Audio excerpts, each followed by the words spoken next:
স্বাধীনতা পরবর্তী সময়ে বিস্তৃত সমুদ্র অঞ্চলের সার্বভৌমত্ব ও সমুদ্র সম্পদ রক্ষায় দুটি টহল জাহাজ ও সীমিত সংখ্যক নাবিক নিয়ে যাত্রা শুরু করে আমাদের প্রিয় নৌবাহিনী। পরবর্তীতে বিভিন্ন পর্যায়ে সক্ষমতা বৃদ্ধির মাধ্যমে বাংলাদেশ নৌবাহিনী বর্তমানে একটি আধুনিক, সক্ষম ও সমৃদ্ধশালী ত্রিমাত্রিক নৌবাহিনী হিসেবে দেশে বিদেশে পরিচিতি অর্জন করতে সক্ষম হয়েছে। পৃথিবীর যেসব দেশ সমুদ্র সম্পদ ব্যবহার করে উন্নতির চেষ্টা করেছে, দ্রুত গতিতে তাদের অর্থনৈতিক অগ্রগতি সাধিত হয়েছে। এ কারণেই বাংলাদেশের অর্থনৈতিক উন্নয়নের প্রাধিকারের তালিকায় ব্লু ইকোনমি তথা সুনীল অর্থনীতি বিশেষভাবে স্থান করে নিয়েছে।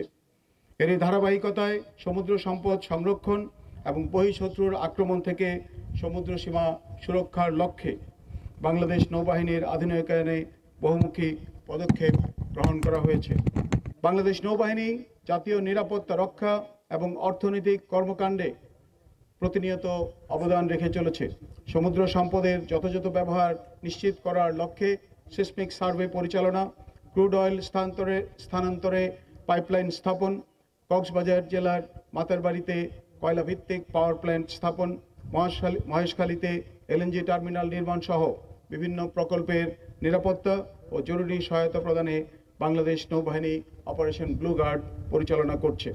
এছাড়া মৎস্য পরবর্তীকালীন সরকার কর্তৃক গৃহীত বিভিন্ন পদক্ষেপ বাস্তবায়নে সশস্ত্র বাহিনীর অংশ হিসেবে বাংলাদেশ নৌবাহিনী সার্বিক সহযোগিতা অব্যাহত রেখেছে।